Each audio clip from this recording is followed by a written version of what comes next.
Ladies and gentlemen, we have finally reached our first milestone issue of the series, issue 25. While it may look bright and cheery on the main cover, we're still stuck with Anthros vs robotic ooze. This time the heroes land on Angel Island to give Knuckles the details. Starline's plan to use the Zeddy severely backfires, and the villains have to retreat on the floating island while the Zeddy take control of Eggman's forces. Back on the Restoration base, Eggman reveals that he didn't have a cure for the virus, and it's gonna take a while for the Zombots to dissolve. Silver comes to the future to say that something bad did indeed happen, and Whisper attempts to snipe Eggman in the head. But Cream stops her because the heroes need Eggman's help to stop the virus. I guess this is supposed to be emotionally significant, but this is starting to feel like a mini montage of Whisper crying. It feels like the Whisper we saw from the miniseries is not the same Whisper from the main series comic. Anyway, Eggman comes up with the idea of using the Warp Topaz to get the Chaos Emeralds back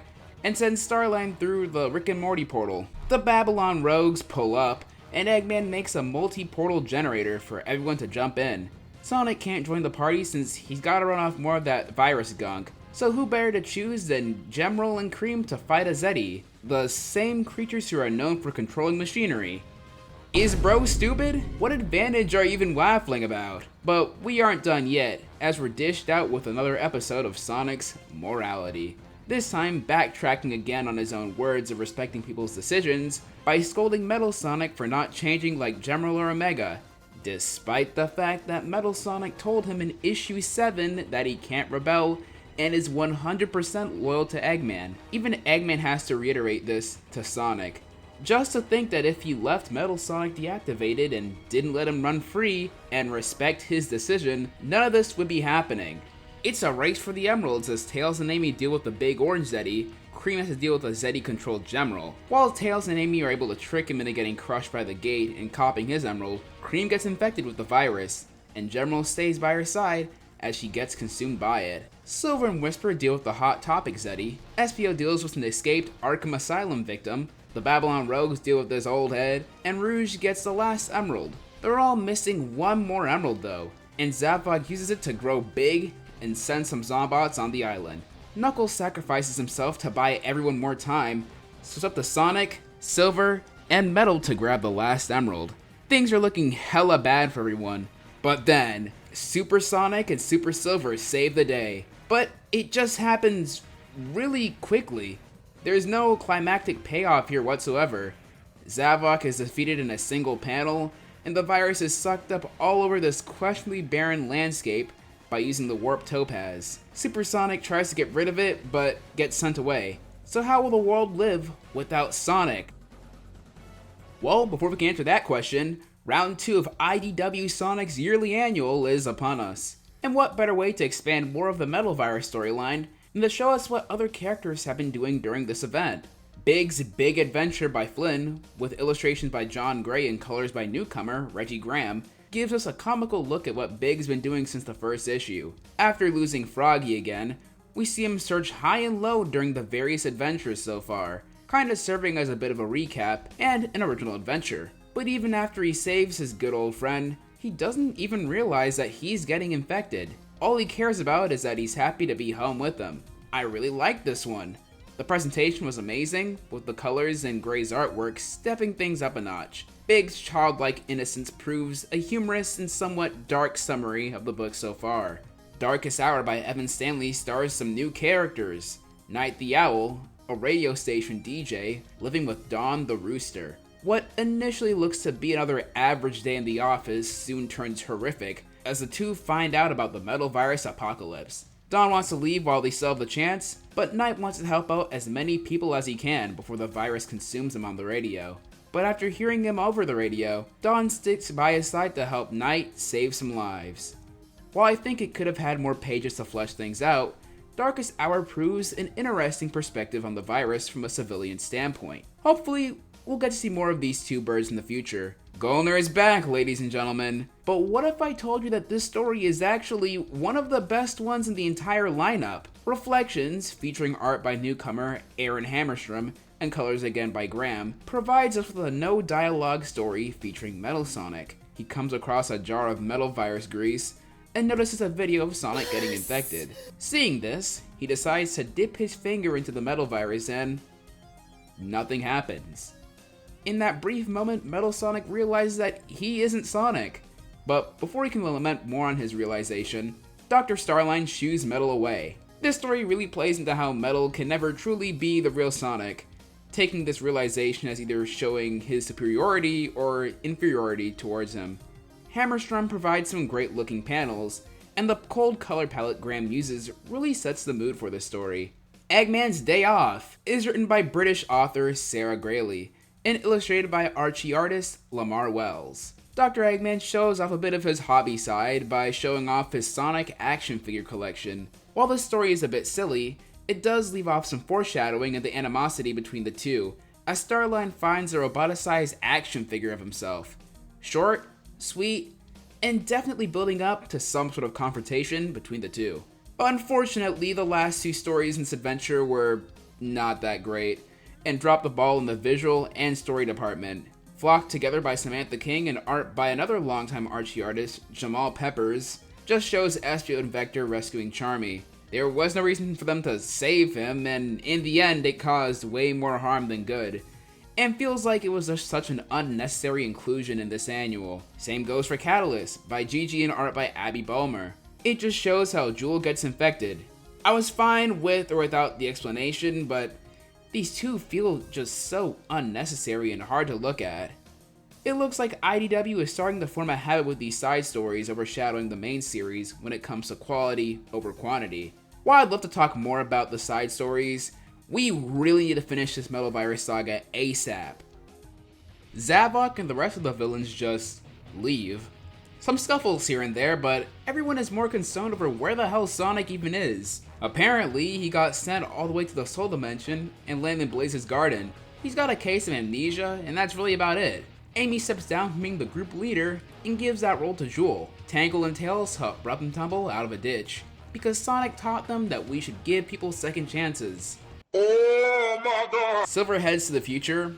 It's a city. Eggman has some plans with Omega. Starline finally decides that he's gonna stop being the sidekick. Shadow is just standing around on a bunch of platforms. And everyone throws a big celebration party, and then it gets ruined by Eggman. The fight is getting pretty chaotic, as everyone tries to save Omega from Eggman. But thankfully, Blaze is able to restore Sonic's memories through the Soul Emeralds. Okay, but what did he mean by this? The fight is literally just over once Sonic pulls up on the scene, and would you look at that? Sonic just lets him get away after all of that. And thus concludes the Metal Virus saga. So, what did I think of this event? It was such a mess from start to finish.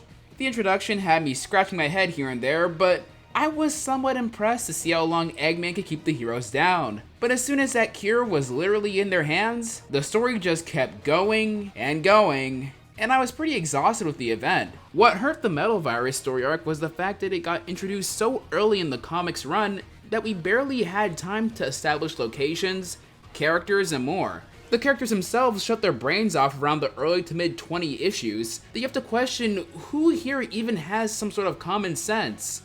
The best part of the Metal Virus was none other than the annual, which decided to showcase the event in various perspectives. The presentation is all over the place. Adam Bryce Thomas trades out his free-flowing art style from earlier issues in place of this sometimes weirdly traced model style during the latter part of the event. Priscilla Tramontano's art style is incredibly amateurish with inconsistent proportions and shoddy pencil work. Stanley and Yardley did fine with a few hiccups here and there, but the Metal Virus as a whole? It's a tiring train wreck of a story from start to finish. Well, it's time to step away from the virus and say hello to Chao Races and Badnick Bases by Evan Stanley. Sonic and Tails team up to find some Eggman code in an abandoned base to fix Omega, while Rouge, Amy, and Cream go to White Park Zone to compete in a Chao race to get some Eggman parts for Omega. While the trio are on their way, Amy almost runs into a black guy. During the Chao race, we're introduced to Clutch, who's probably part of the Mafia. He and Rouge talk, and outside the park, Shadow gets jumped by a mysterious cloaked figure. But before we can continue, it's time for one last detour this year. The Bad Guys miniseries. Bad Guys by Ian Flynn follows Dr. Starline's plan to show that he can do better than his idol. He decides to do this by breaking into prison, containing some of the Restoration's biggest haters, and Rough and Tumble. But it's clear to see that Zavok is already planning to get rid of Starline as the leader sometime soon. They bust out, start a riot, and kick things into high gear, as the group plans to raid an Eggman base to collect power cores.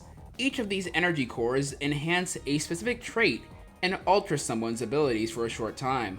Zavok gives Starline a word of advice to carve his own path and surpass Eggman. Suddenly, security pops up, and it's none other than a giant T-Rex robot. But Rough and Tumble hit him with the Kobe and destroy him. They grab some cores, and Starline builds a new MacGuffin, the Tri-Core.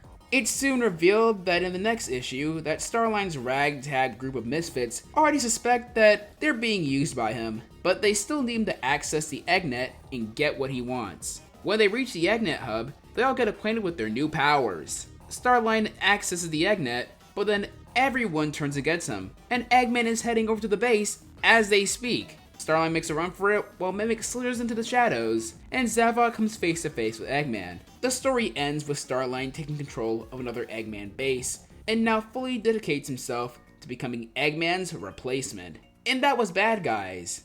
It had a painfully slow start of setting things up, but everything feels so lukewarm with Starline just using these guys to get some powers. The status quo for almost all these characters go absolutely nowhere, except for Starline, who's now committed to taking down Eggman and proving that he's better than him. Definitely the weakest spin-off story this year, but solid at best. We now resume back to our regularly scheduled dose of Chao races and Badnick bases. Shadow follows a lead from the cloaked figure, which leads him to Clutch's room.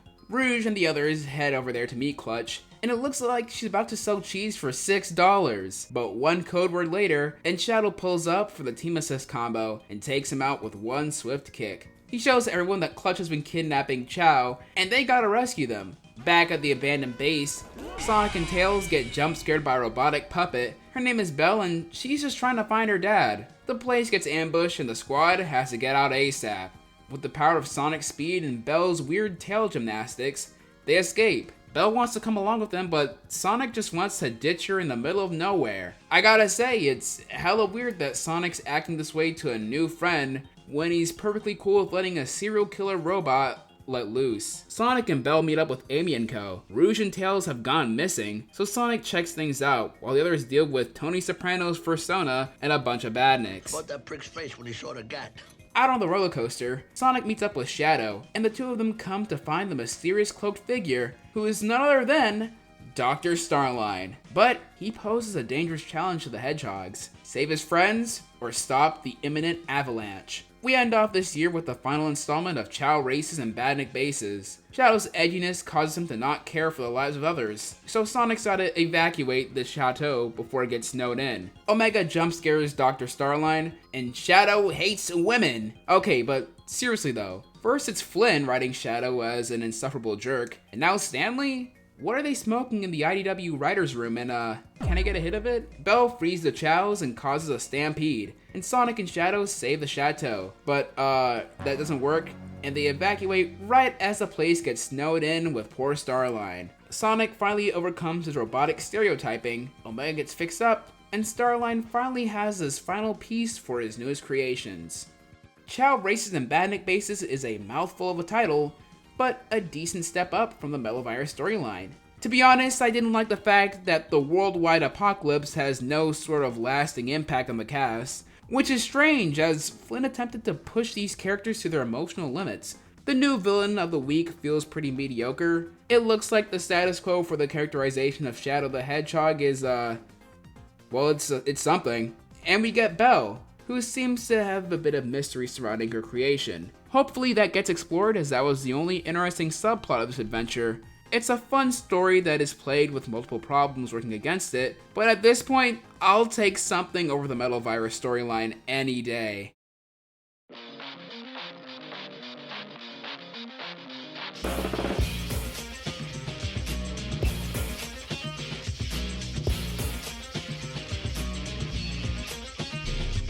"2020 proves to be a frustrating mess of a year. The metal virus had no true impact on the cast and left me fearing the worst for this comic going forward, with only an annual or two that really felt fun to read. Bad Guys, while average, has given me a bit of hope in seeing what Starline is up to next, and Chao Races and Badnick Bases is a pretty weak 7 out of 10 storyline that, while fun, has me conflicted with the writing quality of Evan Stanley. With 2 more years left of this comic, can Stanley go above and beyond with her next outing, or are we going into another year of mediocrity?